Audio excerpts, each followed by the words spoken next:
Fala pessoal, sejam muito bem-vindos ao nosso podcast Você Pode, o podcast da micro e pequena empresa, onde a gente traz insights, conhecimento e conteúdo de grande valor para te ajudar no seu dia a dia.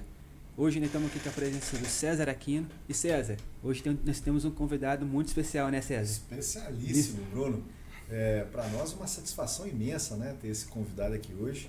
Um cara que traz uma história formidável, história familiar formidável e assim com uma inserção no mercado em várias dimensões aí da área empreendedorística, né?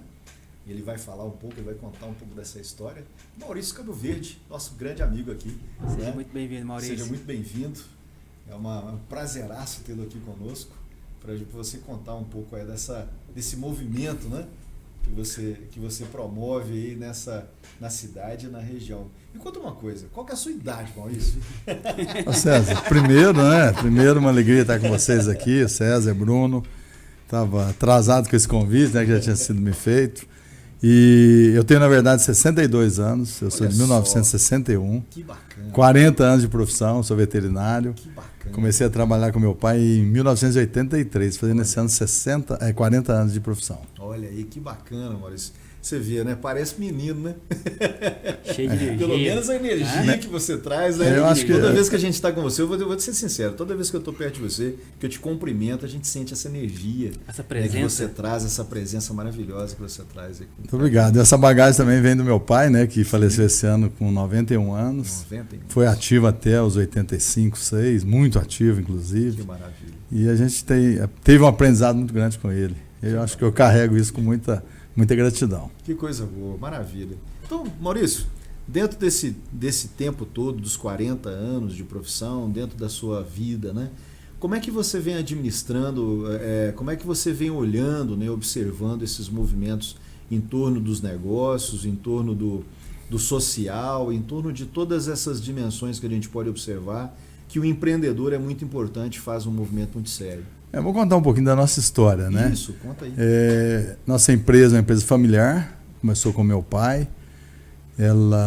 Hoje, e 5 irmãos, nós temos as atribuições muito bem divididas, cada um faz uma parte do negócio. Então nós somos hoje 3 na produção, sim, o Roberto, o Maurício e o Murilo, e 2 na retaguarda, na área financeira e de controles, que é o Rubens e a Ana Lúcia. Então isso me alivia, de certa forma, alivia cada um de nós nas questões burocráticas, que hoje tomam muito tempo. Em qualquer negócio que você vai fazer, a parte burocrática é uma coisa que precisa andar muito bem, e a burocrática e a financeira, né? Sim. E isso aí, de certa forma, a gente não tem essa necessidade de investimento em tempo nisso. Sim. Então, nosso negócio, como eu disse, ele é familiar. A gente toca ele em conjunto, nós somos os 5 irmãos tocando todas as empresas juntas, né? Onde cada um é sócio, não sócios igualitários, mas sócios na totalidade dessas empresas. Perfeito. E a gente tem uma regra básica que eu acho que ela funciona muito bem. Porque cada um, embora nós sejamos 5, vindo do mesmo tronco, da mesma árvore, sim, somos 5 diferentes. Com certeza. Né? Com competências diferentes, com jeito de ser diferente. Sim. E isso é respeitado na integridade quando você vai na parte administrativa. Então, nos negócios que eu toco, eu tenho liberdade para impor a minha maneira de ser naquele negócio. Certo. Porém, as decisões pertinentes a gasto, a investimentos, a gente toma em conjunto. Então, se a gente quer fazer um negócio, eu quero lá no meu negócio que é de leite, fazer agora um novo composto para confinamento de vacas, como eu quero fazer agora. Sim. Eu não posso resolver isso sozinho. Então, isso vai para a mesa de reunião, e com orçamento, e a gente toma a decisão se pode ou não investir naquele negócio, naquele momento. Né? Mas se toma a decisão de fazer, aí sim entra o meu jeito de fazer, eu vou comprar, eu vou tomar as decisões administrativas do dia a dia. E assim é com a equipe de trabalho. Se você for nas fazendas nossas, dependendo do gestor, cada uma tem uma cara. Um jeito, né? Uma cara. Assinatura, embora que... exato. E com isso dá uma liberdade para a gente muito grande. E não nos tolhe com alguns pontos que são peculiares de cada um. Né? Então eu acho que isso é uma das coisas que tem nos contribuído muito para a gente vir junto até aqui. Né? A nossa empresa, para você ter uma ideia, se a gente começar com meu avô, a Santa Luzia foi adquirida em 1943.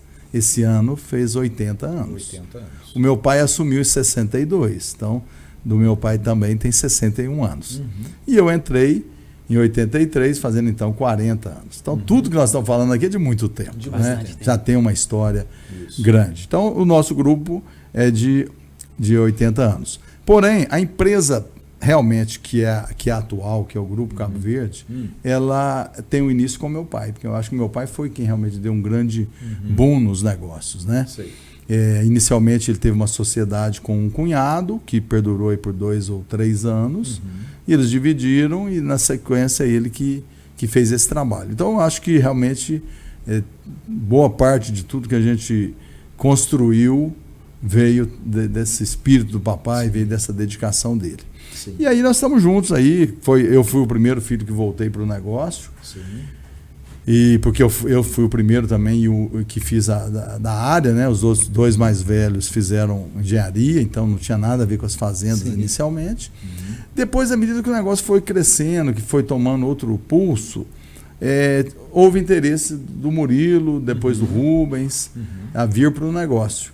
E o Roberto também fez veterinária e ele já entrou nos negócios, só que o Roberto é o caçula, veio depois de mim, né? Então, quem tem mais tempo de negócios rurais é o Maurício hoje, dos 5 irmãos, né? Legal, legal, muito bom. E dá para a gente perceber isso, né, Maurício? Então, uma coisa que é muito importante a gente passar aqui para os empreendedores que assistem a gente, né? O negócio desde o início, muito bem estruturado, muito bem mapeado, muito bem organizado em termos de processos internos, né, Maurício? Eu vejo assim, o negócio rural, como qualquer outro negócio, ele depende da expertise, né? Tem que gostar do negócio, porque você só faz bem feito aquilo que você gosta. Sim, E tem que dedicar tempo e muito esforço. Perfeito, né? perfeito. E com uma particularidade muito grande, que isso também veio do meu pai, que ele sempre foi um homem moderno.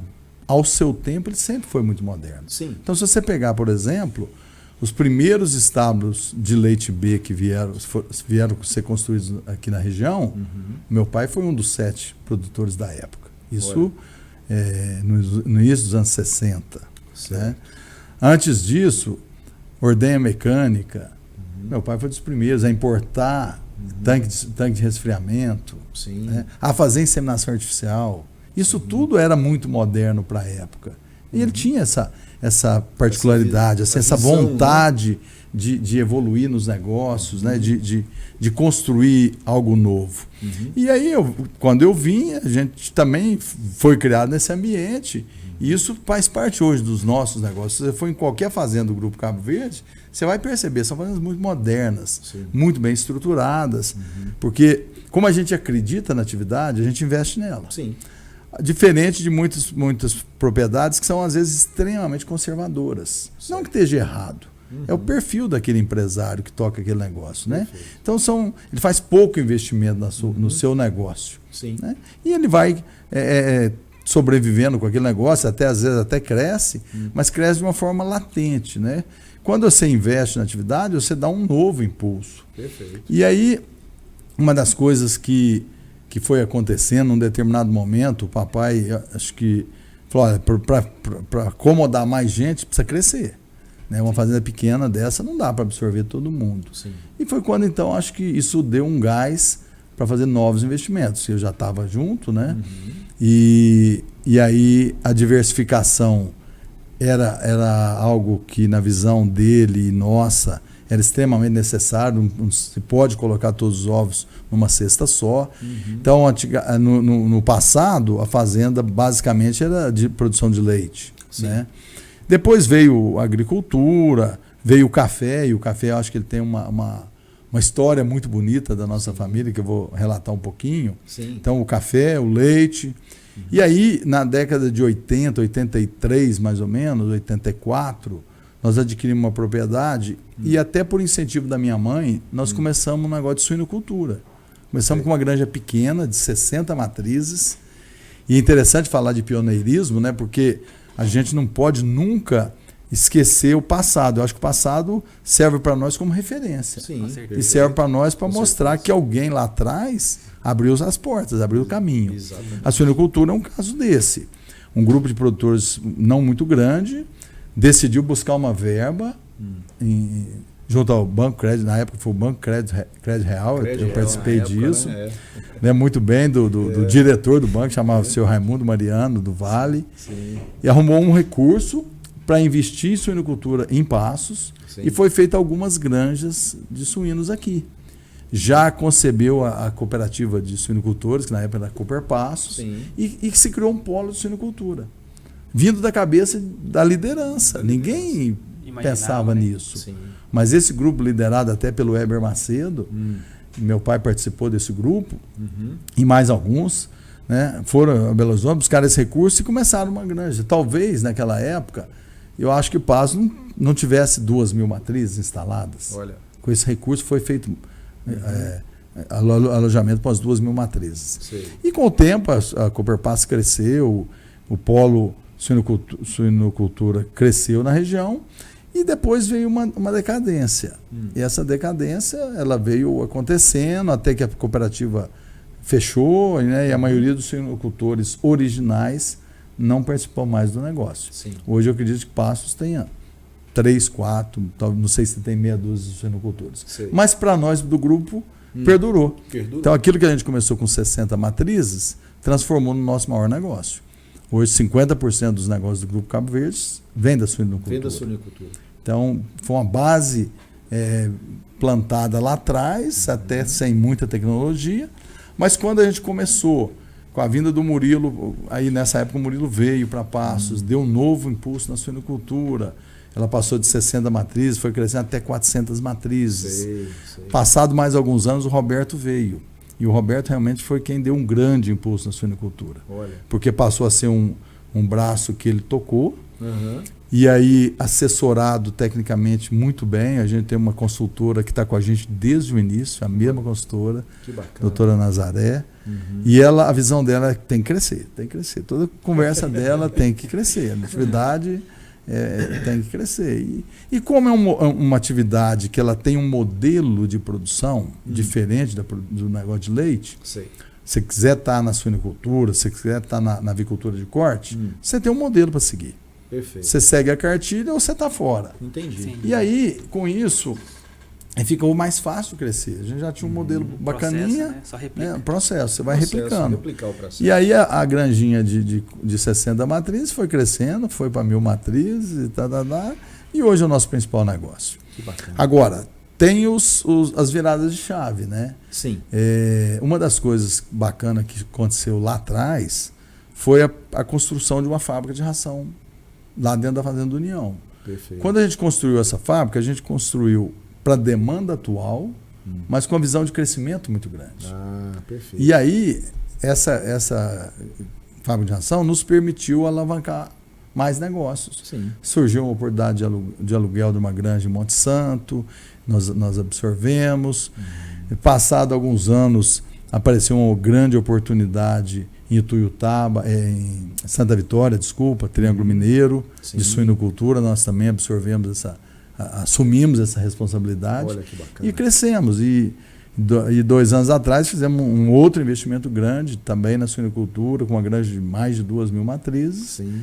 E veio então colocar o grupo na posição que está hoje na suinocultura, que é dos maiores suinocultores independentes do estado de Minas. Que bacana. Começamos com 60 matrizes. Com 60 matrizes. Em 83, 4. Olha só. Então, assim, foi um crescimento vertiginoso? Não. São mais de 40 anos no negócio. Exatamente. Mas galgado em muita técnica, uso de tecnologia, muita dedicação, muito esforço e acreditar na atividade. Porque a atividade e a suinocultura, tanto quanto a avicultura e outras, ela tem altos e baixos. Sim. Então você não pode delinear o seu negócio pelos momentos de crise. Também não pode ficar eufórico nos momentos de bonança aí, porque às vezes é o tempo que você recuperar aquilo que você perdeu, né? Sim. Então você tem que primeiro realmente acreditar na atividade e dedicar ela com muito afinco. A gente percebe muito na sua fala, Maurício, eu acredito que você traga isso também da família, né? Que é o amor no negócio, né? É dedicação. Quando você fala em gostar, né? Em acreditar no negócio, é o amor, né? colocar esse amor verdadeiro naquilo que faz, né? Eu não vejo jeito de você fazer bem feito se não for fazendo o que você gosta. Porque assim, eu sempre falo isso, trabalho é obra de Deus, não é dádiva do diabo, é dádiva de Deus, não é praga do diabo. Exatamente. Né? Então você vai passar uma vida inteira trabalhando naquilo que você não gosta. Não é justo. Não é justo com você mesmo. Então tem que gostar. E aí quando você gosta, eu acho o trabalho passa a ser uma diversão. É uma obrigação, mas é algo gostoso. Inclusive assim, você mistura o trabalho com o seu dia a dia. Então seus amigos, muitos vêm do relacionamento que você vai construindo, né? E aí você vai vendo que ao longo desses 40, se eu fizer uma revisão desses 40 anos eu vejo que a gente construiu algo bacana, né? Um relacionamento no Brasil inteiro, um relacionamento despretensioso, mas a hora que você clama, que você chama, também é atendido. Então eu vejo que a gente construiu um relacionamento muito, muito bom ao longo desses anos. Que coisa boa. César, comentando aí esse gancho que ele está falando, o investimento, né? Você tem que acreditar, você investe aquilo que você acredita. Isso. Acho que essa é uma premissa muito, muito importante que todo empreendedor tem que ter. Isso. Porque se ele não investir naquilo que ele acredita, é mais ou menos aquilo que a gente está falando agora há pouco. Do fazer as suas atividades sem esforço. Sem esforço. Trazer aquilo com uma naturalidade do seu dia a dia, que isso te traga a felicidade e o amor. Exatamente. Então, realmente, você não vai investir algo que te traz insatisfação? Não faz sentido, né? E o que eu vejo também é assim, em qualquer atividade, seja ela rural, seja ela empresarial, urbana, não importa. A equipe de trabalho é que faz toda a diferença. Então, construir essa equipe é algo que vai ser decisivo se você vai ter chance de ser bem sucedido ou não na atividade. E aí você tem lá uma equipe boa, vamos chamar uma equipe boa. Agora, se você não dá perspectiva de crescimento para ela vai ficar com você por um tempo, não fica para sempre. Sim. Ou não cria uma carreira vínculo, né? Dentro do negócio. Então, e como é que você cria oportunidades? A empresa tem que crescer. Porque aí você abre um cargo de gerência. Você dá um passo. Um cara que hoje é um ordenador, ele vira um chefe de setor. Agora, isso só acontece quando você cresce. Quando você não cresce, é mais fácil você ficar pensando só em enxugar e demitir demitir outro. Né? Só pagar a conta, vamos dizer assim. Então não adianta. Eu acho que você tem que criar perspectivas de crescimento para você ter uma equipe também com a visão de estabilidade. Não vou ficar aqui porque esse povo é diferente, esse povo está criando. Fazer parte do seu sonho, né? Tem que sonhar junto. Sonhar junto. Esse negócio. Então, isso nos ajuda. Outra coisa que a gente não pode esquecer, que esse mundo moderno que está, essa tecnologia e principalmente a informação que está na mão de todo mundo. A partir do momento que o celular veio com a internet, a informação veio para todo mundo. Ela se democratizou. Total. Hoje a gente pode falar assim, que o que não cabe no celular não cabe na vida mais. Exatamente. Né?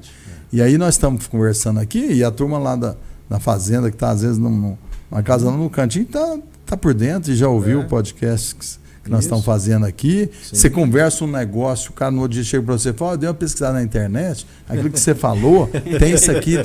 Quanta coisa eu vejo nisso. Às vezes você conversando lá de uma obra ou qualquer outro negócio, no outro dia o cara chega com a solução para você. Porque o cara tem mais tempo, sei lá o que é. O cara ele é curioso, ele traz muita solução para a gente. É interessante isso. Legal. Agora, se você não tem um negócio que demanda isso, eu acho que você também não tem esse cara moderno hoje. Exatamente. Como é que você fica com um jovem hoje e vai falar para ele que vale a pena ficar na roça? Pois é. Se você pensar pelas políticas públicas que houveram ao longo dos últimos anos, foi uma política de migração da área rural para a área urbana. Sim. E isso, inclusive, trouxe um grande problema para as cidades. Problema, né? As cidades não estavam estruturadas para esse êxodo rural que Exatamente. houve, né? E se você vê hoje o que está acontecendo, é que nós estamos vendo um caminho inverso. Hoje é interessante, e tem acontecido muito isso, o cara quer sair da cidade e voltar para a fazenda. Por quê? Ele tem uma moradia boa, ele tem escola boa, ele tem internet e ele ganha melhor que na cidade. A qualidade de vida ganha melhor que na cidade. A qualidade de vida é melhor. Isso sem falar na qualidade de vida. E outra coisa, o filho não vai te pedir picolé, não vai te pedir para comprar toda hora na mercearia. Não vai, lá não tem. É verdade, não tem. Então, até o orçamento familiar dele, ele controla mais Ele fácil. controla de maneira melhor. E aí, tem outra coisa, que hoje emprega muita mulher nas fazendas. Olha só. Então, dobra a renda. Na fazenda também. Muito. Então, Se você for na Santa Luzia, eu acho que 30% da nossa força de trabalho hoje são mulheres. É mulher. É. Olha só. Então, isso também tem um impacto muito grande, né? na Que estrutura bacana isso. social Exatamente, dessa que família. bacana. Então, eu vejo que hoje trabalhar na área rural não é mais demérito, não. Como, na minha opinião, nunca foi, Nunca mas foi. era visto. Né? Hoje não. Hoje Sim. pode ter certeza que tem muita gente boa e gente com cabeça Sim. elevada e evoluída aí trabalhando nas fazendas. Você me provocou pensar numa pergunta aqui. Se a gente buscar na linha do tempo, você consegue mensurar isso? Quando é que deixou de ser roça? Quando é que deixou de ser fazendeiro para ser empresa? Para ser, né? O fazendeiro passou a ser empresário e a roça passou a ser empresa. Você consegue mensurar isso na linha do tempo? Quando na é que isso verdade, começou? nesses 40 anos de trabalho, eu posso falar pelo setor que eu toco, que é o setor da pecuária leiteira principalmente. Sim. A gente viveu praticamente todas as fases. Eu lembro muito bem da ordenha manual, baldinho, tinha leite na mão, com banquinho amarrado na bunda, né? Sim, sim. E aquilo era o normal. Aí Era a tecnologia da época. Era da época. Aí começaram a vir as ordenhas mecânicas e tal, né? Para ter a ordenha robotizada, a ordenha rotatória que a gente tem hoje. Sim. Em 40 anos. Na média, a cada 10 anos, a gente construiu uma ordenha nova. A cada 10 anos. Então, vocês vamos historicamente, colocar, foram 4 fases, então. Depois da ordenha mecânica. Depois da ordenha mecânica. A primeira ordenha mecânica foi balde ao pé. Sei. Depois veio uma ordenha de fosso, né, que a gente chamava tandem, canalizada já. Sim. Aí depois já veio uma ordenha mais evoluída, uma linha média. Hoje nós temos uma ordenha rotatória, né? Que faz aí ordenha 200 vacas por hora. Então, assim, a evolução não para. E já tem a ordenha robotizada. Não é tecnologia, a Santa Luzia não tem e não é tecnologia para nós. Sim. É uma tecnologia mais voltada para o pequeno e médio produtor. Porque perfeito. um robô ordenha 60 vacas. Certo. Então, múltiplos de 60. Então, se você tem 120 vacas, você põe 2 robôs, certo. 140 vacas, 150, entendeu? E aí vai. Mas não é 1000 vacas com robô. Entendi. Quem quer 1000 vacas acima, já tem que ter outro tipo de ordenha, que no caso a rotatória é uma opção, uma boa opção. É uma alternativa. Né? Então eu vejo que principalmente o que a gente vê acontecendo hoje com as ordenhas robotizadas, principalmente nas regiões do sul, Santa Catarina, Rio Grande do Sul, que são fazendas menores, familiar, onde trabalha o casal e um filho. E o robô, então, veio como dedo de luva para essa família, porque o cara não tinha nem domingo, nem opção de folgar no domingo. Hoje, com o robô, ele consegue. Ele organiza a vida dele, ele tem um dia mais tranquilo. Certo, né? Certo. Então, eu acho que a robotização aí no setor é uma realidade e que veio para ajudar muito, principalmente pequenos e médios produtores. Que legal, que legal.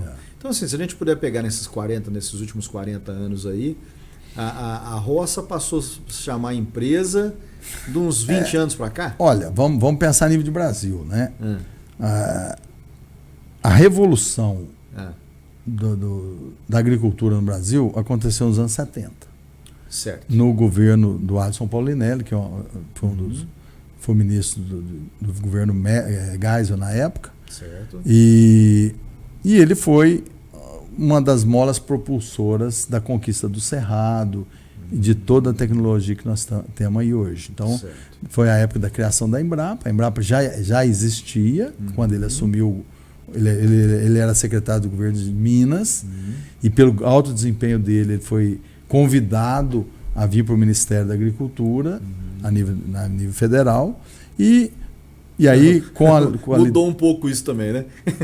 Com a liderança. Mas esses homens mudaram o país. Esses homens mudaram o país. Pois é. E aí, o que eles fizeram?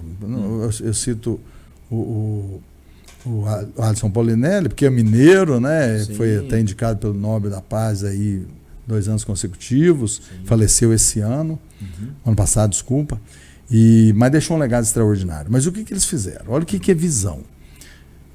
A Embrapa já existia, como eu disse. Uhum. Eles, então, construíram um programa a nível nacional para trazer tecnologia aplicada para o Brasil. Como é que nós vamos fazer? Requisitaram, fizeram concursos de contratação de profissionais da área agrária, Sim. com o compromisso de estudar fora. Então, ia fazer pós-graduação ou doutorado fora. Perfeito. Qualquer país de escolha. Estados Unidos, Europa. E foram para tudo quanto é lado. Perfeito. Com o compromisso de voltar e trabalhar na Embrapa há alguns anos. Não lembro quantos anos que era o compromisso. Perfeito. Ou seja, o governo bancava Investiu, essa bolsa, depois ele investiu, vinha mestrado, e ia dar a doutorado, contrapartida. pós-doutorado, Investido. depois E eu a sei que contrapartida. foram, parece que 400 profissionais desse nível fazer doutorado fora. Olha só. E vieram com essa tecnologia. Quantidade de E aí tecnologia. sim fizeram a adaptação dessa tecnologia para os países tropicais. E aí foi a grande revolução. Foi a conquista do Cerrado nos anos 70. Nos anos 70, né? Sim. Até os anos 80. E aquilo que era terra considerada improdutiva, sem valor comercial, virou o Banco Agrícola Brasileiro. Né? Dinheiro. Virou ouro, exatamente. Papai conta muito, né? Ele tinha fazenda em Goiás, por exemplo. Saía aqui de Paz, passava Uberaba, Uberlândia e ia para Goiás. Certo. Ele falou assim: a gente não enxergava o Cerrado, que está ali em Uberlândia, Uberaba, que hoje é uma das principais, das regiões mais prósperas de do grãos, Brasil. né? Ué. Por quê? Naquela época, a tecnologia do Cerrado ainda não existia. Sim. Era uma terra ácida, uma terra de praticamente improdutiva. Produtivo. E quando veio, então, o advento do calcário, do gesso e de todas as tecnologias que vieram, conquistaram esse país. Por isso que eu acho que o Alisson Paolinelli é merecedor do Prêmio Nobel da Paz. Sim. Porque onde não falta comida, tem paz. Tem paz. Né? Verdade. Onde não tem falta comida, tem paz. É, verdade. E o Brasil virou um dos maiores produtores de comida do mundo. Tanto é verdade que a gente produz o suficiente para o consumo brasileiro e os números falam que entre 800 a 1 bilhão de pessoas vivem de comida produzida no Brasil. Muita gente, Né? hein? Então é Nossa. muita coisa, é muita coisa. Nós somos o maior produtor em muitas coisas, como café, como carne, como soja. Esse ano nós somos o maior produtor de soja mundial. Sim. E várias outras commodities. Eu acho que são mais de 20 itens ou 15 itens que a gente é líder mundial de Sim, produção. sim. Então isso é altamente significativo. Quer dizer, somos e continuaremos sendo, né, o celeiro aí do mundo por muito tempo. Eu vejo assim, nós temos um peso na alimentação mundial. Nós não podemos ser prepotentes de que nós vamos sozinhos abastecer o mundo. De Sim, jeito nenhum. Verdade. Mas o mundo precisa da nossa comida. É verdade. Essa é a verdade. Certo. Né? Nossa comida ela vai de forma bruta. Exporta o milho, exporta a soja, exporta o grão, né? Não exportamos ela muito transformada. Certo. E aí tem uma grande oportunidade de agregar muito valor à medida que a nossa agroindústria for crescendo, como ela já vem em muitos setores se destacando, né? Sim. Mas ainda a gente tem um dever de casa muito grande nisso aí, né? Isso aí. Mesmo pelas questões de acordos comerciais, que a gente ainda tem muita coisa a ser feita, né? Não Sim. são todos os países que estão receptivos ou liberados para importar comida brasileira. Então, Perfeito. a gente ainda tem um longo caminho, Então, mas dever eu de acho que a casa gente pra tem ser feito. um potencial de produção extraordinária que nós estamos prontos como produtores para cada dia mais avançar na produtividade e na produção. Uma coisa que a gente pode perceber também na empresa rural, né, é o aproveitamento da cadeia produtiva, né, Maurício? Coisas que a gente antigamente não via isso, né? O fazendeiro fazia uma coisa só, tirava leite. Né? Hoje a gente pode perceber que tem uma diversidade muito grande. Eu acho né? que isso aí você tocou num ponto muito, muito bacana hoje. Algumas coisas regem o nosso negócio. Né? Você não toca o seu negócio só pelo seu sentimento, só pela sua vontade. Perfeito. Você toca de olho no mercado. Isso é importante, Né? isso é importante. O que o mercado está Diga pro querendo, empreendedor aí, ó. o que o mercado está buscando. E você fica atento dentro do que você tem Fala, não, eu vou Oferecer. por esse caminho aqui, porque lá Eu na consigo frente oferecer. pode ser que Sim. seja algo realmente diferente dentro do meu negócio. E hoje as questões, o ESG, tão falado ESG, né? Isso. Que é as questões de ambientais, sociais e de governança. E lá atrás, as questões ambientais eram vistas como algo muito punitivo, né? O produtor tinha dificuldade para entender a necessidade das adequações ambientais. Perfeito. Quem entendeu isso mais cedo, hoje está colhendo grandes benefícios. Sim. Eu te falo que há mais de 20 anos a gente entrou nessa seara de fazer as adequações ambientais, Perfeito. de fazer reserva legal, de fazer integração entre as atividades. Então a suinocultura veio fazer muito, nos ajudar muito nisso, Sim. porque a suinocultura ela tem algo que é muito relevante. A produção de dejetos é muito grande. Certo. E dejeto é um problema, Sim. ou pode ser uma grande solução. Uma grande Então, oportunidade. quando você trata esse dejeto, e aí veio a tecnologia para isso, porque a princípio a gente começou a tratar o dejeto para atender a obrigação ambiental. Olha aí. E o que veio depois disso? Construção de biodigestores para tratar esse dejeto. Perfeito. A oportunidade, então, do biogás. Do biogás. O biogás pôde, então, ter geradores a biogás produzir energia elétrica. Energia. O resíduo líquido pós-biodigestor é quase que um adubo químico, é um adubo líquido estabilizado, então ele tem os nutrientes Necessário. extremamente fácil de absorção pela planta, Sim. e aí você tem um produto muito rico do ponto de vista de fertilização dos solos. Olha aí. Então você imagina bem, você já resolveu dois grandes problemas: produção de energia, adubo Que é caro hoje. né? caro, é caro. Energia é Então, o grupo fez isso lá atrás, né? E hoje a gente usufrui muito disso. Então, o grande crescimento da pecuária nossa, tanto de leite quanto de corte, veio da combinação da agricultura, da pecuária com a suinocultura. Olha que A suinocultura maravilha. também é pecuária, né? Olha que Mas a maravilha. pecuária de bovino com suíno. Sim, perfeito. Isso deu uma alavancagem muito grande, uma alavancada muito grande nos negócios. Perfeito. Então, essa A empresa é aquela visão hoje. da economia circular, né? Isso, é. Onde o nutriente que sai, o dejeto que saiu do bovino e do suíno, ele tratado, ele volta adubando as pastagens, que vira alimento para o bovino, que vira Entra no produção ciclo de novamente. grãos Produção de novamente. grãos. Então, você tem uma reciclagem de nutrientes muito grande. Com isso, você resolve um problema ambiental muito grande daquele dejeto original. Um outro problema muito grande que é o adubo químico, para você produzir ele, tem um mundo de recursos naturais que são necessários, recurso Mais natural da dejetos, rocha, É. mais energia elétrica, mais reagentes químicos, mais um tanto de coisa para produzir aquele adubo químico, que tem que depois ser transportado até a sua fazenda. Então é mais combustível e você tem dentro da sua fazenda. Fazendo através dos biodigestores, fazendo através das compostagens, porque aí entrou um outro ingrediente que foi talvez a terceira ou a quarta revolução da agricultura, que é o uso de biológicos, insumos biológicos. Insumos biológicos. São os bioinsumos. O que é isso? A população de bactérias, de fungo, de protozoários dentro do seu organismo, dentro do intestino de um boi ou de um suíno, ou no próprio solo, é uma coisa que a gente não tem nem ideia do volume, que ela é bilhões e bilhões de seres vivos que estão ali fazendo Parte. dentro do seu intestino, fazendo a digestão do Fazendo nutriente e depois sai Sim. pelas fezes. Sim. Isso você multiplica pelo bovino, pelo suíno, é a mesma coisa. Perfeito. Né? Então, hoje já existe um domínio muito grande desses biológicos que são eficazes, que vão te ajudar, seja por exemplo, no controle de pragas e doenças.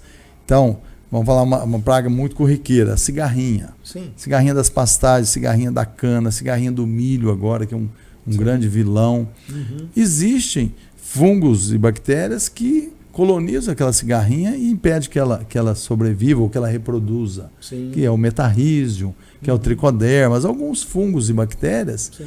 que já é extremamente conhecida. Quem conheceu isso foi a tecnologia que veio para nós. Que veio. Então você tem que sempre agradecer as Embrapas, as universidades, os centros de pesquisas, Sim. que fazem isso. Às vezes há 20 anos atrás essa tecnologia foi desenvolvida. Olha. E ficou lá incubada. E de repente, com essa onda da agricultura sustentável, Sim. isso veio à tona. Então, você pega hoje no nosso grupo, nós temos uma biofábrica grande, onde a gente produz cepas bacterianas e de fungos e tudo, para combater todas as pragas da soja, do milho, do café, Sim. produzir inoculantes para você fazer uma silagem conservada, Sim. biológicos que são usados também no solo para melhorar a disponibilidade de nutriente. Então, por exemplo, pó de rocha. Você imagina o que é isso? Não é nada. Era um resíduo, às vezes, das mineradoras que exploram brita, Sim. que exploram Calcário. ardósia, por exemplo. Ardósia. Dessas marmorarias. Isso tem um pó. Aí moe aquilo, tem um pó. Aí, dependendo da composição daquela rocha, ela pode ser rica em potássio, por exemplo. Olha só. Mas é um potássio inerte. Que maravilha. Então você joga no solo, trata aquilo com bactérias específicas e ele vai sendo disponibilizado ao longo do ano. Então hoje é comum, tem até um podcast interessante, se vocês quiserem conhecer, do Evaristo. Evaristo Miranda, ele foi chefe da Embrapa Territorial, e ele fala o pó que virou comida. Fazendo alusão a isso, a 5 toneladas de pó de rocha que você joga no solo, e ao longo do tempo ele vai disponibilizar fósforo, vai disponibilizar potássio e outros nutrientes que serão transformados em comida. Que Né? bacana. Então, isso são tudo tecnologias que vieram nos últimos, talvez, 10 anos ou Sim. 15 anos. Muito rápido. Então, né, quando Maurício? foi a virada de chave, tentando te responder? Uhum. Eu acho que dos anos 80 para cá, nós começamos a ter tecnologia disponível. Sim. E aí teve um gap que é ter a tecnologia e ela chegar ao produtor, Sim. que tem uma distância Sim. nisso. Perfeito. Né? Perfeito. E com o tempo, essa distância vem encurtando cada dia mais. E hoje os centros de pesquisa já estão numa fase de fazer pesquisa focada. O que o setor precisa? Então, perfeito. a ProSoja, por exemplo, lá do Mato Grosso e do Brasil inteiro, encomenda aquilo que ela precisa. E a pesquisa, então, responde aquelas dúvidas. Perfeito. Então, hoje, esse tempo ficou muito curto. Está encurtando. Está muito curto. Está encurtando. Uma coisa bacana também que você pode mostrar com essa história toda, Bruno, a gente pode perceber, né? Que é uma coisa que nós não percebemos no mundo urbano. Eu vou chamar de mundo urbano e mundo rural, né? Mas é isso mesmo. No mundo urbano a gente não percebe isso. Mas no mundo rural, pela história que você está me contando, a gente pode perceber isso. A tecnologia tem atuado de maneira benéfica no social. A gente pode perceber, por exemplo, a quantidade de pessoas que devem ter aprendido coisas novas no meio rural para poder lidar com toda essa tecnologia lá. Coisa que a gente não observa no urbano, né? Eu vou te dar um exemplo muito claro do que é o impacto disso. Há acho que uns 5 ou 6 anos, talvez, fui convidado para ir num evento na Itália. Certo. Até foi convite da Bayer na época. Participamos de um seminário lá. E a mensagem que eu trouxe da época foi: precisamos reduzir o uso de antibiótico. Certo. Essa é uma demanda urgente, reduzir o uso de antibiótico no setor rural, na produção de leite, em todas as cadeias. Perfeito. Eu falei 5, mas eu fui generoso, deve ser 10 anos. Talvez faça 10 anos, exatamente. E aí nós trouxemos então essa visão e mais gente que foi também, começamos a buscar alternativas para isso. Certo. E isso culminou na construção de 2 laboratórios dentro da fazenda. Um para cuidar de qualidade de leite e um segundo para cuidar de sanidade de bezerras. Tá? No leite, o grande vilão sempre foi a mastite, que é uma infecção do úbere, né? Que a vaca altera um pouco a qualidade do leite e você tem que tratar, senão a vaca perde o teto. E aí você trata com antibiótico, né? Certo. E aí, com o uso do laboratório, a gente começou a fazer cultura do leite antes de começar a usar antibiótico. Porque antes davam qualquer normalidade que você percebia no leite, você já entrava com antibiótico. Sei. À medida que a gente construiu o laboratório, a gente só trata realmente aquele animal que tem crescimento bacteriano. Certo. E você tem essa resposta com 24 horas. Então, Olha, muito ordenhou, notou qualquer alteração, você coleta o leite, faz a placa, leva para a estufa e tal. Com 24 horas você tem a resposta. Teve crescimento ou não? perfeito. Teve crescimento, você trata. Não teve, você não trata. Só com isso aí, mais de 50% dos animais não precisaram de usar antibiótico. Já não 50%. Olha aí. Tá? No bezerro, também é algo parecido, que é a tristeza parasitária, que é uma doença que vem do carrapato. Certo. A gente diagnosticava, media a temperatura, deu febre, tratava. Hoje não. Hoje você pesquisa o parasita e trata específico. Quase 60% de redução. Olha aqui. E aí é aí o que eu quero te falar. Quem que são os nossos técnicos de laboratório? São gente lá de dentro, Lá da roça. que era um ordenador, que era uma menina que era da limpeza, Olha que maravilha. que foi para dentro, que qualificou, que os técnicos ensinaram. Tem e a hoje, competência, tem a se habilidade você pra isso. conversar com eles, você fica assustado de ver que o cara não tem nenhum estudo específico, nenhuma formação para aquilo. A menina nossa não tinha o colegial. Olha que completo. Que coisa. Então, Que coisa eu falo muito que a falta de conhecimento, a maioria das vezes, ela é falta de oportunidade. Sim. Não é falta de inteligência. Sim, exato. A falta de conhecimento não é falta de inteligência. Não é falta de É falta de inteligência. oportunidade. Perfeito. Na maioria das vezes. Exatamente. Então, quando você vem com a oportunidade, você descobre cada talento que é fantástico. É claro que a gente pode obedecer as devidas proporções, né? Sim. Mas não é muito verdade, então, que quando traz a tecnologia para a fazenda, que ela vai tirar o emprego de muita gente, que é o que a gente mais ou menos ouve. Eu né? acho que ela tira não um é isso que emprego, acontece, né, Maurício? um emprego que ninguém mais quer fazer. Ah, perfeito. Porque, por Tem exemplo, esse quem que detalhe. quer cortar cana hoje? Me explica. Exatamente. Quantos morreram de exaustão, De exaustão cortando cana? Quantos? Se for É, fizer um levantamento no escravidão, sertãozinho, exato. você vai ver quantos casos que Pois houveram. é. Aqui na região nossa deve ter havido também. Sim. Ou certamente. quantos caras tiveram que aposentar cedo por conta desse Por trabalho invalidez, penoso. Desgastante, né? Então, ninguém quer fazer esse trabalho. Perfeito. Eu acho que ele não é digno. Perfeito. No nosso setor de pecuária leiteira, por exemplo, te cortava capim manual, Sim. carregava nas costas, punha no caminhão, levava para a porta do estábulo para moer, para depois fornecer para a vaca. Quem quer fazer um serviço desse? Ninguém. Não é digno esse trabalho. A mão de obra, a tecnologia veio e substituiu isso. Então, pode ter certeza, a tecnologia não tira emprego. Ela tira o emprego que não vale a pena ser feito. Que não vale a pena ser Boa feito. palavra, boa Boa frase. palavra, boa frase. Não vale a Excelente. pena ser feito. Formidável. E aí, formidável. as marcas vieram para isso. Exatamente. Tanto é que nós estamos vendo aí cada dia mais as coisas tecnológicas e falta mão de obra. Olha aí. Se você conversar com qualquer setor, falta mão de obra. Ô César, um ponto importante que ele está falando, que aí a gente tem que desmistificar muito a questão da empresa é tudo gananciosa. Sim. Existe algumas crenças. Sim, Mas existe ele algumas trouxe e ele está trazendo vários exemplos na fala dele da importância social que tem a empresa na sociedade. Perfeito. Né? Igual ele perfeito. comentou, a faxineira É um que retorno, começou né? lá e hoje ela Exatamente. entrega um valor muito maior. Sim. Para essa família, né? E a dignidade que é Exatamente. para essa pessoa. Dignidade para essa família toda, né? Você deve ter lá na empresa, lá, né? Vamos chamar de empresa, né? Você deve ter lá na empresa famílias que cresceram ali e hoje estão todas lá trabalhando. Nós temos alguns exemplos de até 3 gerações trabalhando na fazenda. 3 gerações. Inclusive tem um caso muito bacana lá. É um tratorista nosso, Honorato. Ele faz esse ano 80 anos. 80 anos? 80 anos, está trabalhando até hoje. Olha que maravilha. Ele tem uma filha e tem neto trabalhando com a gente. Que neto. bacana. Tem uma outra família que também eram 3 gerações, mas o patriarca faleceu há uns 2 anos atrás, então só tem filhos e netos. Sim.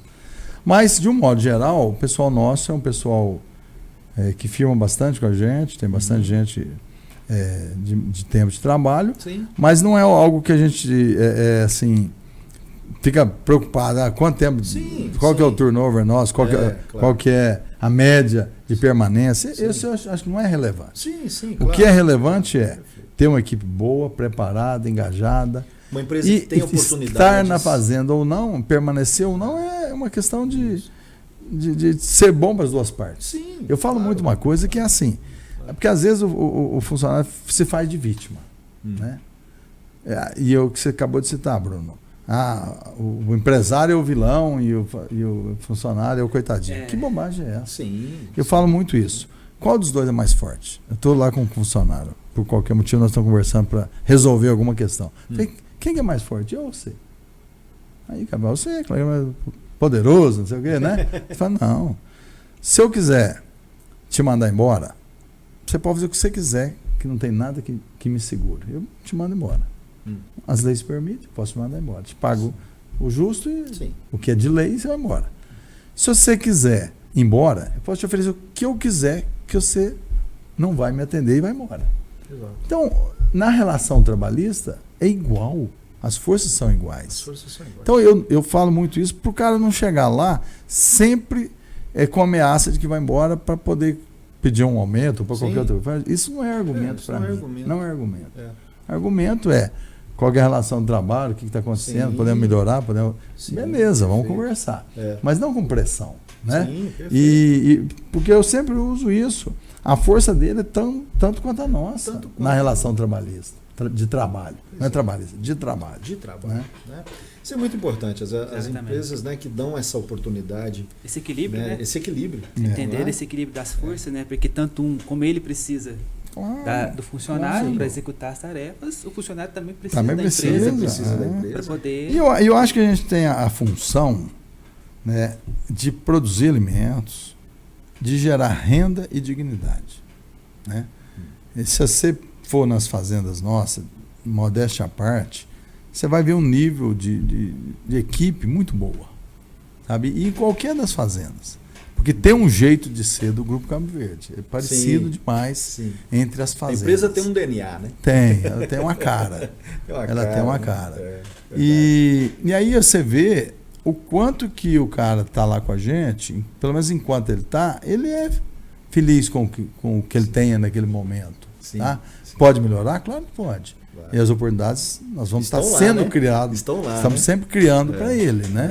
Mas tem gente que chega um momento que não quer. Por exemplo, quantos nós já tivemos lá que o cara fala, não quero assumir isso, não quero responsabilidade. Perfeito. O cara que não quer responsabilidade, ele não cresce. E tá tudo certo, né? Tá tudo certo. Ele vai ser um chão de fábrica, por exemplo, ou vai ser um ordenador, ou vai embora, a função que ele tiver. Né? Tem gente que é satisfeito com aquilo ali. Né? Mas, à medida que você cria a visão de que vale a pena evoluir... Isso.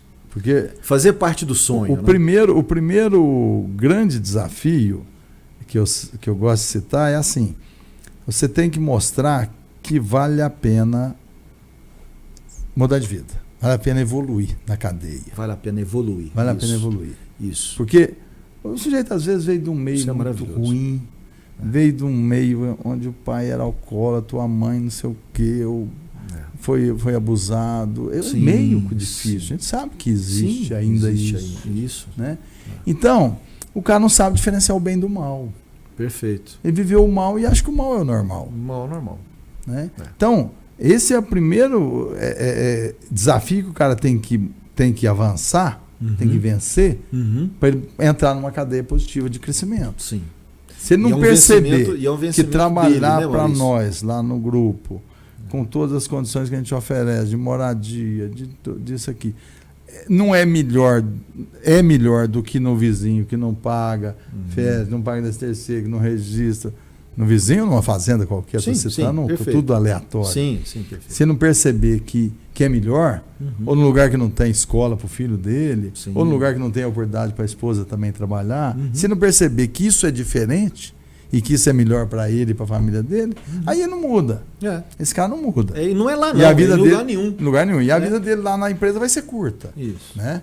Então eu sempre falo, é importante aprender a diferenciar o bem do mal. Parece muito óbvio, É? Mas tem gente que não sabe diferenciar. Mas o óbvio precisa ser ser dito. O óbvio precisa ser dito. O óbvio precisa ser dito. Porque o cara deixa um emprego seguro por causa de R$200 Sim. e vai para um lugar que não tem nada daquilo que ele tinha de bom nessa empresa. Você acha Acontece que vai lá dar certo? também? Em toda empresa acontece. Acontece em todo lugar. Então, essas coisas tem que olhar além, Perfeito. né, simplesmente da relação salário. Vai além da estratégia, vai além do RH, vai além dos procedimentos. Tem que olhar a longo prazo, né, do crescimento, Exatamente. da evolução. Maurício, vou te dizer uma coisa, se deixar a nossa prosa vai longe. Mas nós temos tempo. Se você, a gente já pôde tirar aqui várias mensagens maravilhosas aqui. Essa questão do sonho, de fazer parte do sonho, de crescer com a tecnologia, de dar atenção aos processos, ao planejamento.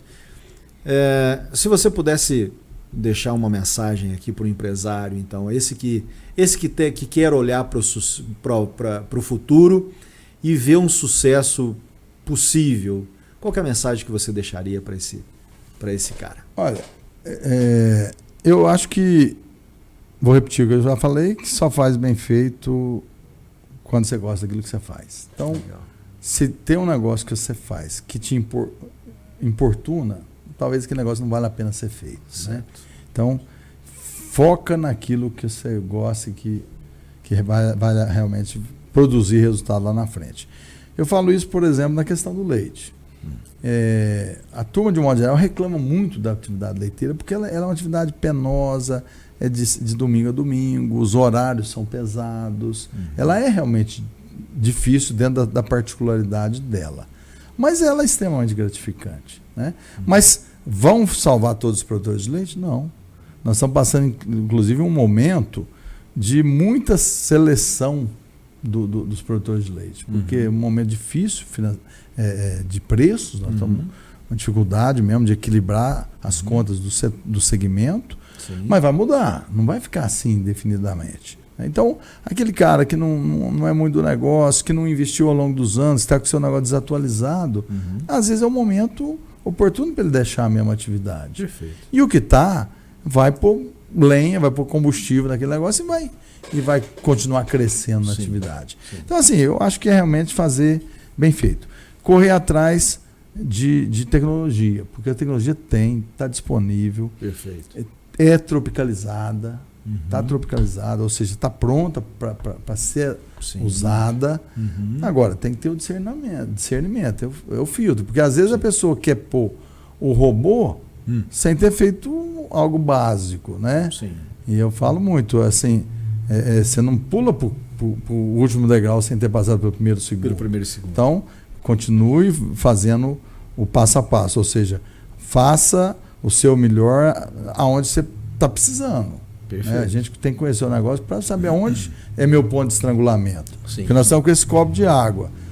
Se o meu furo estiver no fundo, ele vai esvaziar o copo todo. Sim. Se ele estiver no meio, eu vou tampar o buraco do meio para ele subir um pouco mais. Sim. E aí você vai evoluindo no seu negócio. Né? Então, eu acho que cada um tem que ter o senso crítico de conhecer o seu negócio e saber aonde que está o estrangulamento naquele momento. Perfeito. Você resolve ele. Vai ter outro estrangulamento logo lá na frente, mas já num nível um pouco mais alto. E aí você vai, ao longo de um tempo, evoluir o seu negócio. Perfeito. Né? Então não dá para você pensar que você vai para a ponta da tecnologia de uma vez. Certo. Mas vai deixar de cortar capim de podão e vai ter uma ensiladeira de uma linha. Sim. E vai almejar uma automotriz lá na frente. É isso. Quantos anos vai levar entre um e outro? Sim. Não sei. Mas, por momento, não adianta você pensar em uma automotriz. Perfeito. O produtor está no momento de ter uma ensiladeira de uma linha boa. Né? Então já é uma grande evolução. Então eu acho que tem tecnologia para todo nível e a gente tem que ter esse discernimento para ver o que vai te dar retorno e custo-benefício naquele momento. Perfeito. Que é diferente para mim, para você, para o Bruno. Né? Cada um com as suas devidas proporções. Exatamente. Na sua necessidade atual. É isso aí. Bruno? Isso aí. Maurício, quero agradecer essa participação. Só antes de encerrar, César, você que havia comentado dos seus projetos sociais, você queria só comentar também, né? Sim, sim. Importante, verdade. né? Eu acho que a gente, assim, dentro até do braço SG, o social é algo muito importante, né? A gente não pode... eu falo que assim, a gente não muda o mundo, mas você pode mudar o seu entorno, você pode evoluir o seu entorno, né? Perfeito. Eu acho que a Santa Luzia é um bom exemplo disso, né? O entorno nosso evoluiu muito, né? Sim. Então, a gente tem que fazer algo que seja para mudar uma realidade. E o social a gente tem que trabalhar. A gente recebe tanto, né, como ser humano, como empresário, e a gente tem que dar alguma contrapartida para realmente tentar mudar a região. Você pega, por exemplo, Passos. Hoje, a oportunidade que nós temos de ter o Hospital do Câncer aqui Sim. é algo muito valioso. E pouca gente se dá conta disso, porque parece tudo natural. Já está aí, né? Mas Acho que já está pronto, e antes né? dele antes dele estar aqui?